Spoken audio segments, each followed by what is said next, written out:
Welcome back to another edition of the Changemaker podcast. I'm your host, Deke Copenhaver. My guest today is Zoe Eather, all the way from Brisbane, Australia. Zoe is a bit of an unconventional engineer, a millennial, and a Churchill Fellow with a specialty and passion for smart communities and smart regions. She knows that to create the communities of the future, we must use smart ways of thinking and technology intentionally as enablers to make the places we live more accessible, livable, and sustainable for all. Her mission is to make the smart community conversation accessible to everyone so that we can all understand what is possible in this space today in order to build a better future for us tomorrow. She does this through hosting the Smart Community Podcast, keynote speaking, conversation facilitation, and providing smart community consulting for all levels of government, industry, and regulatory authorities. Ladies and gentlemen, put your hands together for Zoe Eather.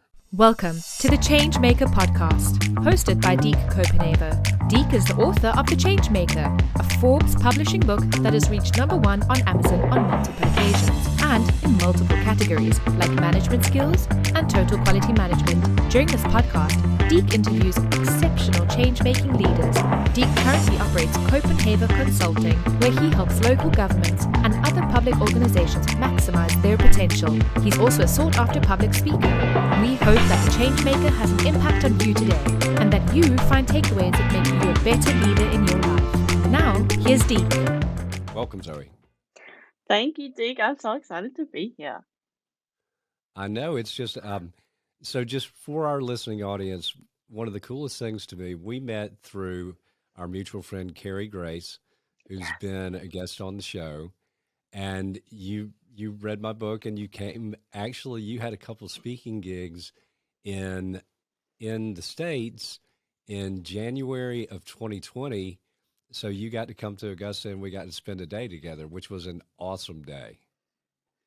It really was. Yeah, I was speaking at the Transportation Summit in North Carolina, and I think I had a gig in New York as well. And I thought actually I really wanted to extend the trip, which, foresight or hindsight rather, I was very lucky to be able to do so because it was in January of 2020, right? And we all know what happened not that long after that. Yes. Um, yeah. Carrie introduced us on LinkedIn, and I was like, okay, I'm going to make this happen. And so I jumped on a plane and spent the day in Augusta, which was amazing. Yeah, it was a really special day. I think like we walked around the town, and then we went. You took me on one of your favorite kind of walks in the trails Yeah. there, and it was just a beautiful day. Well, for our listeners, tell them you are an amazing young lady and very accomplished in your field. You recently were named the Young Professional Engineer of the Year for Queensland. So tell our listeners a little bit about what you do. Sure. To do that, I'll go back a little bit. So, I'm a civil and environmental engineer. Excuse me. I grew up in regional Australia, so Roma. So we had about 7,500 people in our little town. I always loved math and science, and actually public speaking and creative things as well, like drama. And I was in the school play and the musicals and that type of thing. And I wasn't really sure what I wanted to do, but I knew that I wanted to do something that was going to impact people. And really, I wanted to work overseas, which when I first thought about this, particularly growing up in a small town, I didn't really think it was that possible, but it was something that I really wanted to do. And if I was able to do it, then it would have been, a dream. So I decided to do engineering, and then I came to Brisbane, and I did civil and environmental engineering. And I had a very traditional job in the government, working in road construction. So I came out of my degree working in road construction, and that might not seem too glamorous, but I learned a lot about project management and people and stakeholder engagement and community engagement and all these type of things. Because when you're building a road, which is actually just a connection, right? It's just connecting people, you have to touch so many different areas. And so I learned a lot and I really enjoyed my time. Obviously comes with challenges being a young woman on a construction site, being an engineer as well. But moving through that, then I really wanted to make a difference, I guess. And I did things, really small things, when I was in construction to improve the way we were doing things. So, and I didn't really realize it at the time, but systems and processes making things more effective, more efficient, just because I was like, this is a waste of time if we're, using paper-based processes, right? And I was just like, oh, let's change this. And change management was very difficult when you've got people there that had been doing this for 30 years, right? And who was I to tell them?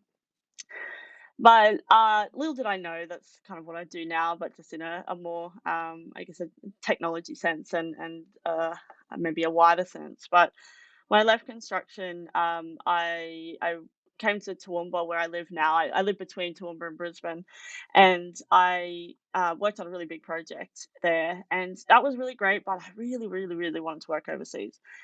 And I thought, oh, well, I can't do that with the government. But as soon as that thought entered my head, an email landed in my inbox, and it was from our Director General, so the biggest boss in our department. And he'd just been to South Korea. He'd gone to a road congress in South Korea and was really excited about the technology that he saw in Korea, and he wanted to send one of his engineers over there on an engineering exchange. So I applied for that and I was successful. And so I lived and worked in South Korea for 3 months at the end of 2016. And that's when I learned about the smart city concept. And I mean, to be honest, I didn't really know a lot about South Korea, but I just said, yep, wherever wherever you want to send me, I will be there. And I loved it. It was amazing. Beautiful people, beautiful food, and a lot of technology and a lot of advancement. But now starting to think more about people, and what it's not just about embedding technology for the sake of it, but what does it do for people's lives and how can we improve those? And so, yeah, in South Korea, and obviously they're not doing everything perfect, but you can learn a lot from their approach to innovation and research and development, because the amount of PhDs I met, like every second person had a PhD, which is not the be all and end all, but they were investing in research and investing in development of technology and those type of things. So when I came back to Australia, I was like, "What are we doing in this space? Let's do something." So I talked to anyone around everyone about smart cities, and I was like, "Who's doing stuff? Let's find out." And so that was when I decided that there's only so many coffees I could have in one day, meeting people, and I'm only in one place. And I was like, I need a better way to do this. So that's when I started the podcast. Fortunately, I had a very good friend who was a podcast producer, who is still my producer now, and she had her own podcast. And she gave me the idea. She's like, "Well, why don't you start a podcast? I can help you." And I was like, "Yes, let's do that." So between the two of us, we had this idea, and that's when we started the Smart City podcast. And and that's what it was called before, and we rebranded in 2018. Um, and of course, like, you can only live on passion for so long, right? You can't eat passion. So you need to make some money, right? So I started a consultancy at the same time. So I left my good, secure government job to start the podcast. That didn't pay me any money. And then so I was like, okay, I started my consultancy as well. So now what we do is offer, yeah, smart community consulting, as you mentioned. Fortunately, I have a foundational contract with a large engineering firm over here as well, and I do that work through Arup. And I also do that work through my own consultancy, My Smart Community. So I've been working with a few different councils at the moment, which is I love. It's my favorite type of work, to work with government and councils, particularly because they are really impacting the community at a deep level, which obviously Deke, and it's something we talked about. Like, you're at the coal face. So I'm running a smart community framework at the moment for council down in New South Wales, and lots of stakeholder engagement with the people that are working there, and just really building in what they want it to be for them, because this smart city thing, smart community thing, there are standards, there are processes that we want to follow, but actually it needs to be really unique to the community and solving real problems for the community. And so do the consulting, as well as um, building up keynote speaking again, now that we can have face-to-face events again, which is exciting times, and just facilitation of conversation, because I love hosting. I love moderating panels, because I really want to get the most out of people, because I think we need more people talking about this stuff and bringing their perspectives in, because it's not a one size fits all approach. Well, you and I discussed on your visit that I ran the Central Savannah River Land Trust here locally in Augusta, Georgia, for 4 years and handled the green space program for the city, which was a land purchasing program, buying up green space and putting conservation easements on it that permanently protected the land. So I ate, slept, and drank smart growth issues for 4 years prior to becoming mayor. But for our listeners, why is it important for cities and communities to focus on becoming smart cities and smart communities? It's a great question. And there's when I writing strategies, people you want to have a risk section, right, in your strategy. Of course, makes sense. Now, there's risks to deploying new technologies. There's risks to gathering data. There's risks to uh, I guess engaging with the community. There's reputational risks. There's lots of risks in everything we do. Every project has risks, no matter if it's smart or not. But there's also a huge risk if we don't do this, because Exactly. we're already deploying technology in our own lives. We're all deploying our own technology, which affects the community. Everything we do will affect the people around us. But also, we are already collecting data, and we are already engaging with the community. So there's a risk if we don't do this that we'll get left behind, and it will become less secure, and we won't be governing our data properly, and we won't be able to really um, I guess decide where our investments should be and our investments should lie if we haven't taken this approach, because we won't be able to know what the pain points are and how we can actually solve those. And if we're not all thinking in a way that is different, and it's not just the way we've always done it, because that might have worked back then. I think that's one of the biggest things to think when I talk about smart cities, people are like, oh god, that's all new stuff, and you're telling me that I'm doing the wrong thing now. But that's not the case at all. We made the best decisions that we did with the information available, the technology available, the data available, the people available. But now we're building more and more. We know how rapidly technology is changing. We know how rapidly people's skill sets can change as well as we get new people into the workforce. Coming up the ranks, or even coming in at the higher level, because they have the skills that we really, really need, like data science, data analytics, technology, and IT, and not just traditional IT, which is very important, but then building on that of what is possible, building apps, developing things, all those type of things as well. So if we it's not just about thinking. It's I guess, like when we talk about smart communities and the word smart, people have a bit of an issue with that, which is totally fine. I just haven't come up with something better. But it's not just about the technology. What we need to realize is technology is embedding and infiltrating all of our lives, and we need a better way to think about it, a better way to manage it for our community, so we can actually solve real problems for them. Because if we leave it to the big tech companies, we know what happens. We can see it. Yeah. It's happening right now. So government in particular and the community groups around us need to get involved into this space, so then we can make the best decisions to move forward. It's interesting that you touch on something that when you approach communities, but you're telling us we're doing it wrong, and I've found run into that so often. I've done some consulting work around. So here in the states, there was a huge amount of money set aside in the stimulus package for direct funding to local governments. And there were some governments that were receptive to our team coming in and helping them plan for the expenditure of these funds. But a lot of what we got is, well, we know exactly what we're doing. And it's like here in Augusta, they're getting, our local government's getting $84 million in direct funding. And I've shared with, to think about getting $84 million unbudgeted and trying to figure out how to spend it strategically when you've got all the different, representatives of different districts saying, I want something for my district. But you do run into that. We know what we're doing, or but this is the way we've always done it, or you're saying that we're doing it wrong. And that's, to me, part of, we as individuals and as communities, as businesses, it's you, things are going to change and you have to pivot and you have to be willing to evolve. Mm.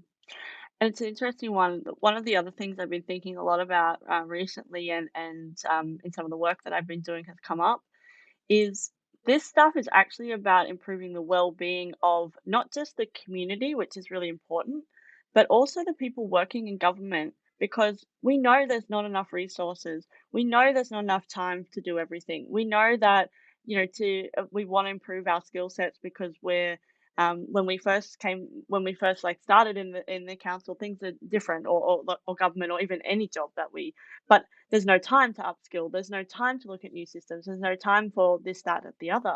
And that's a stress on the people, the public servants.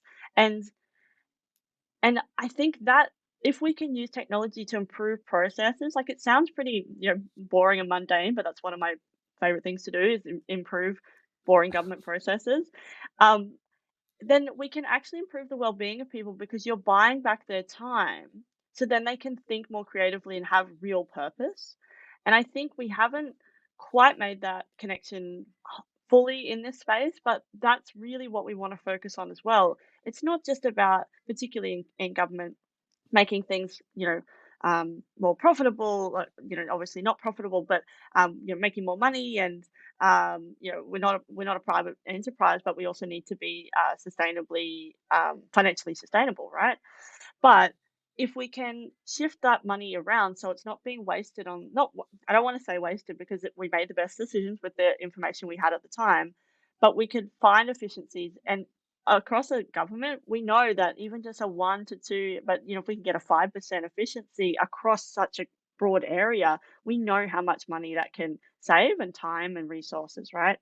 So if we can then reallocate those things to things that people really love within, the people working there, or within the community, so events, services, better quality products, those type of things, then we can really improve people's well-being. It's not this slog of, oh, I have to go in and I have to type this data in, and it drives me bonkers, but I can't think of another way to do this, or I can't think beyond, actually I need to just get this in because somebody needs it right at this moment. We're thinking about the now. And it's not because people can't think about the future, but their bandwidth is all consumed by these processes and things that we have. But we know there are other ways to do things. And sometimes it's not technology. Sometimes it's actually just, oh, there's two people doing the same thing. What if we combine that, duplicate process? Or actually, I have this information that someone else needs. I just need a communication channel open. And I need to be able to make a decision about that if I've got the data available. So there's all these type of things that we really need to think about, the people working within our organizations as well, because we can help them through technology, not by replacing their job, but actually lifting them up to be able to think more creatively, because we can take away some of those really, I guess, monotonous tasks, and move forward. Two crows just landed on my windowsill, and they've decided to join the conversation as well. Oh no, I hope that's not a bad omen. I hope not. Well, I want to touch on something that I mentioned a minute ago. So I was very much in favor for direct funding from the federal government to local governments, because I thought, here's a once in a lifetime opportunity to do something completely transformational. Mm, But the way I've seen it rolled out, and it goes to what you've touched on about the processes, local governments don't have in place processes to deal with $100 million being infused into them. So it's really, usually governments are cash strapped, but here in the States, there are so many local governments that really, if they plan strategically, they can improve the lives of their citizens for generations to come. mm, But mm, but as you and I discussed when you were here, politics have a strange way of working themselves into everything, not just government. But it is, rather than, it's a disposition of resources. That's what the local government should do. And I believe, and it gets into the smart city conversation. Let's look at where the most resources need to be deployed, and as best we can take out of it, well, I want a certain piece of the pie for my own district to benefit the people that I represent. But I've often said that, I did a TEDx talk a number of years ago and said cities or communities should be viewed as organisms. And it's about connectivity. But if there's one part of the organism that's not healthy, the whole organism suffers. Mm. Yeah, 100%. It's a system of systems, right? And we need to think about, and that's a very boring engineering term, but you said it much better. And communities are systems, right? And we know instinctively that if we mess up one part, that something else happens over here, and some things we can't actually. There's not a one-to-one connection. And I think that's Hmm. a really, we need to consider that more and more, particularly when we increase the amount of technology, we increase the amount of data, because there are unintended consequences. And that's the other thing with this concept. We know that we know that if we, well, even if we do it 100% right, which who knows what that is, we need to think about the unintended consequences, which means that we need to measure and monitor the results. So it's actually thinking about the benefits, but then thinking about what happens to the people with the most at stake if we don't get this right. And that's where we really need to have a lot of our focus moving forward, because it's not good enough anymore to go, oh, well, we didn't see that coming. Oh, well, those people now Yeah. don't have something, or whatever the case is. And not to say that we ever really did that, but we know of examples that that's happened. So we need to really think about that moving forward, and not be scared to talk about those things, because I think it may have seen, if people weren't on board, or people asking lots of questions is really important. But before, it might have seemed like, oh, well, that person's not on board, or they're a troublemaker, or they're trying to, poke holes in this. But we need to poke holes in this, so then when we get to the other side, we've got the best possible solution for the people. And privacy, security, those things we've already touched on a little bit.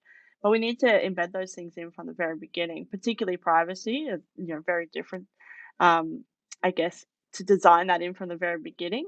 And it's not stopping progress. It's actually making sure that the progress we take, we don't have to, the term, try and put the toothpaste back in the tube if we've squeezed too much out, right? And thinking about, well, we don't want to roll back. So what do we put in place now to make sure that we're protecting people's personal data? And I often think about a needs to know basis as well. What actually do we need to know about people at a personal level to make better decisions? And sometimes the case is we actually don't need to know a lot of personal information. We need to know an aggregate of information of where people are going, how long they're spending there, why they're doing the things that they want to be doing, what they're doing, what are their pain points, those type of things. But at a macro level, we actually probably just want to know, where are people going, and I don't need to know that, Zoe or Deke is going from this place to this place. I need to know how many people, or at this time, this is what's happening, and why, and then start thinking about the insights of why that's happening and those type of things, because we want to run a city more effectively and efficiently. And I often think about it in terms of, it's not it's not what can the city know about me. It's what information can a city offer up, so then I, as a citizen, can make better informed decisions and get a better level of service. So it's the complete opposite. It's what what information is the city offering up for me, not what information do I have to give over to the city to be part of this city. And I think that distinction is really important as we move forward in this space.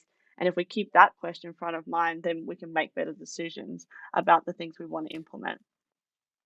Well, I want to talk a bit about something that you and I've discussed in the past. And I've always said that, that leadership does not know an age, it does not know gender, but there are certain inherent challenges that you faced as maybe a young female leader in your field. Yeah, for sure. And I think there's lots in that where you when you first come into, like, when I first came into this space, people were excited because there was someone different, there was someone new. But I guess over time you build cred, you build, I guess, your audience, but and your network and that type of thing too. And you start to see, I guess, a few like differences. And yeah, I'm not a 50-year-old man. And so talking about You're sure? technology, I'm sure. You're not hiding something from me. I'm fairly certain. But when I walk into a room, people, yeah, it is different. I think, particularly working in the consulting space, and like, I work with, and particularly when I was traveling around overseas, meeting CEOs and, yeah, presidents of companies and that type of thing. And fortunately, I got used to that when I was in Korea because I was a guest and I was giving presentations on behalf of the government when I was 26 years old and meeting VPs and all those type of things. So I kind of got used to it. Um, but there is definitely something inherent about uh, being being a leader that doesn't necessarily. I guess like in the last kind of 3 years, 5 years maybe, things have shifted and changed. So even what a leader looks like has changed significantly, and I'm loving it. And I think I often don't think about it as much anymore until something kind of happens and I go, "Oh, I wonder if that was because I'm a young woman." Or is it just, "Oh, maybe I need to do something a bit differently?" And sometimes it's a combination of the two things. So it's really, particularly speaking, it's not about me, it's about the audience. So I know that I need to deliver a message to the audience so they can take something away and do something different in their life. It's not I need to give my message to them so then they get it because I want them to get it. That's not the way this needs to operate. And I often think the same thing with leadership. You're there not because you should be there and you're, giving the orders or whatever, but you really want to lift other people up to be able to do so. But it takes a lot of personal growth because, particularly when you're coming new into a space, there's lots of insecurities that you didn't even know that you had, right? And so when you get you're like, "Oh, I want feedback, I want feedback." Well, when sometimes you get the feedback and it really slaps you in the face because it's all about like, it's actually about you and the way you're presenting or the way you're delivering. And I think moving through that, I don't know if there's an easy way. You've just got to kind of hit the floor for a bit and then come back up again. But saying things with conviction and confidence is important, and that's a lot of the advice that people give. But actually being really deliberate with what you're saying is even more important because if you're saying stuff with confidence, but then you can't back it up, then, if no one questions past the surface, then that might be fine. But I've always tried to be really deliberate and intentional with what I've been delivering and saying, which sometimes stops you from, I guess, getting too involved in a conversation until you know enough about it. And I think there's a dance there as well where you don't want to be seen to be just like spruiking your own stuff and whatever else. But there's no easy answer, but it's just keep going and find those other people that and not just people that look like you, but people that have different views and opinions, but realize you don't have to take on everyone's views and opinions too. That we're all like trying to work this out. No one has it right. No one has it right for you. Everyone has it right they might have it right for themselves. Um, so I think like particularly in the beginning, I tried to get lots of advice, lots of different opinions, and some was good and some was probably not so good. But really wanted to, I guess, take all of it on because I thought people knew better than I did. But at the end of the day, it's you've got to move through it with your own pace and really getting that trusted network around you. And if it doesn't feel quite right, you've got to shift a different way and find those other people that are really gonna not just build you up because they're really important, your fans are really important, but you want people to give you honest, like critical Exactly. feedback as well. But it is hard to find the people that it's like why they the feedback that you want, you need to then take it and make it and what I call Zoe-fied, right? So it's for me and like this is how I work. So I probably just ranted on there quite a bit, but it's not an easy thing, but also I'm loving that we're seeing more and more young voices and different voices behind the mics and behind on the stages, and we're going to see more and more of that, and we really want to empower people to step up and bring their experiences and their voices in, because we can't move forward in any other way. No, well, I've often said that I think so. My father flew B-17 bombers in World War II. I'm the youngest of five kids, but that generation had to become the greatest generation because of what they were dealing with. Mm, And I've made the observation that I think, the millennial generation and the generations that come after, having dealing with adversity ends up building great leaders. And so I have the feeling that we're going to see a lot of great leaders emerge from this generation, and I'm personally excited about that because I think part of good leadership is establishing common ground. mm. And to me, COVID and the pandemic, we're all bound in it by our common humanity.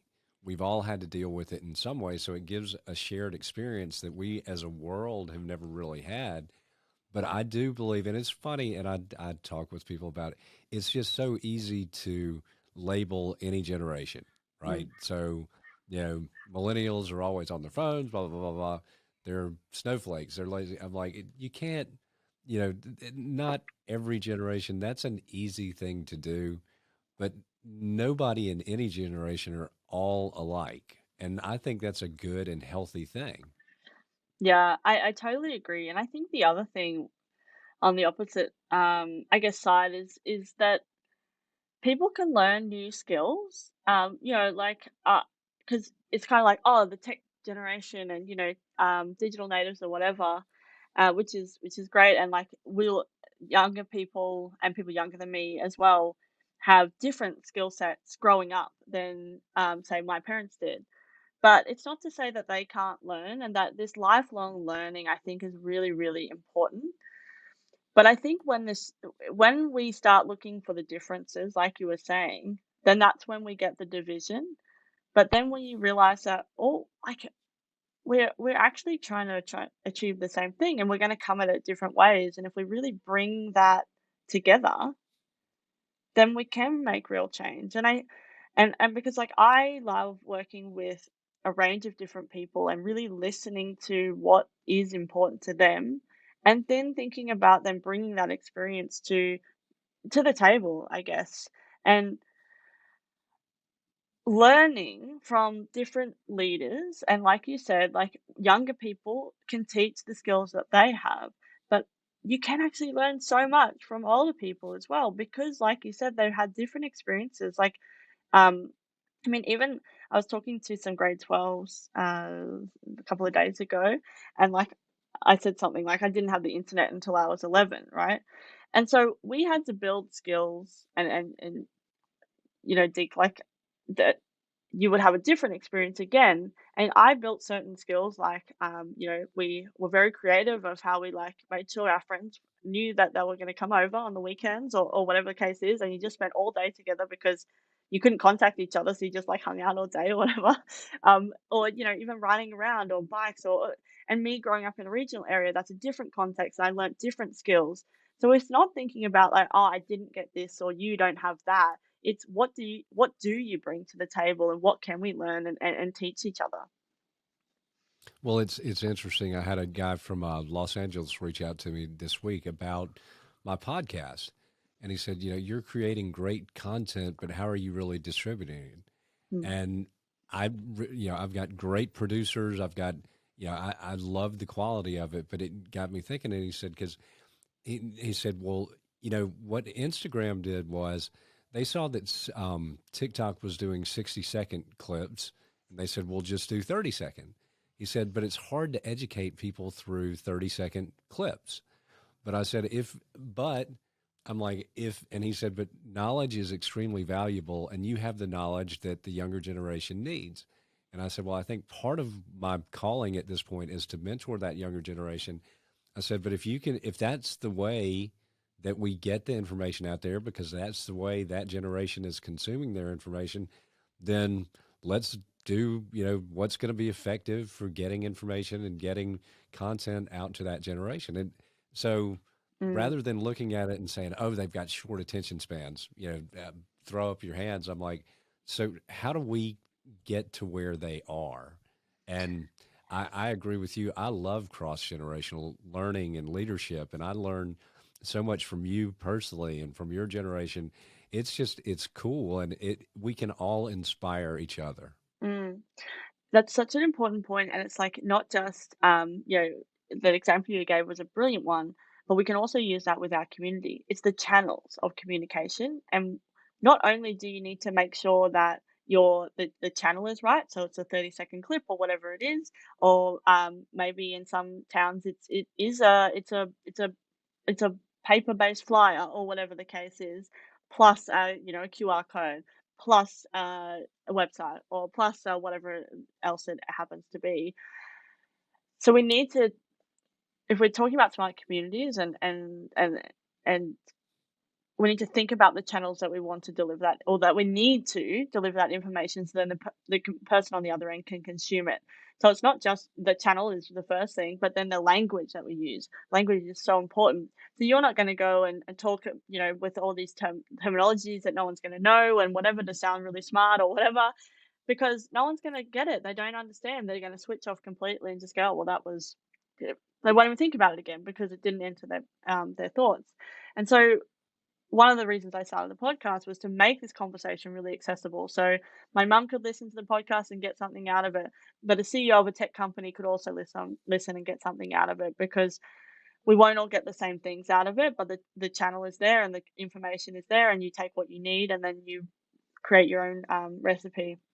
And I think that channel and the language is so key. And I think that's one of the things that sometimes we get wrong. All the information's there. We've got we've ticked all the boxes. We've got the engineering outputs. We've got the planning outputs. We've got all these things. We've done the engagement, in a tick box, but we haven't got the language right and we haven't got the channel right. So it's not landing with the community.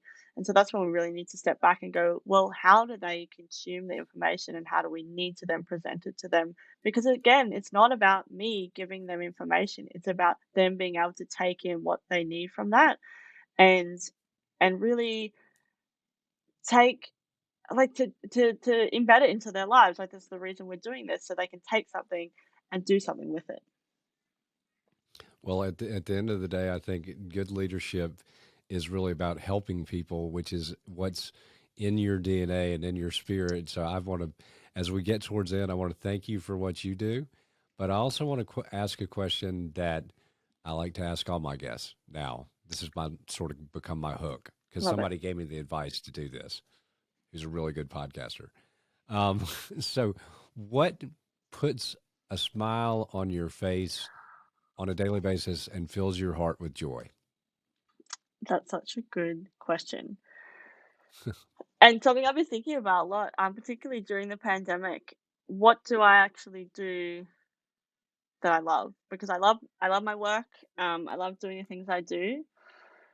But what I really love to do is have deep, meaningful, real conversations with people. And when I can do that in a way, and all around the world, because we've got the technology to be able to do that, it's not surface level. It's not just asking the questions and getting the answers. When we can actually dig deep, you can really rewire your brain to step out of the the I don't even know what it's called. It happened a lot during COVID because we're all in digital land, where we show up as a digital person and whatever else, and it's a little bit not real. But then when I realized how, well, no, this is life. This is actually real life. And you can start to have deeper, meaningful conversations. It's really powerful. And you can, yeah, I guess, rewire your brain to take what we've talked about and then embed it into our lives to be able to then shift and change and do things differently. And it ignites me again, because this stuff is sometimes long, sometimes monotonous, sometimes it's hard because you're trying to push something that doesn't exist, and then you're trying to convince people that it's a good thing to do, that they should pay you to do it, and that you want to make a difference in people's lives, right? So then when you have these really deep, meaningful conversations, it really ignites me again and makes me smile. So thank you for inviting me to have one of these conversations with you today, Deke. Absolutely. Well, it has been an absolute pleasure. But before we go, where can people find you? Oh, I'm on all the things. Mainly LinkedIn, but I have a Twitter as well. So we have My Smart Community, which we have a page on LinkedIn and Twitter. I think our handle is SmartCom HQ. SmartCom Zoe on Twitter is also there, but Zoe Ether is my name, and you can find me on LinkedIn. But our address, our email, no, what's the other thing? The website is mysmart.community. You think all the tech, I should know the stuff, but come find me. We'll put my link, email in the show notes as well. Happy to take any calls, any conversations. I love to have them, so please reach out. Well, Zoe, thank you for taking the time. I know it's early morning over there, but always a pleasure to see you. I can't wait until we can get back together in person because that was a wonderful day. Me too, and hopefully it won't be too far in the near future. Absolutely. All righty, guys, dropping the mic, and we are out.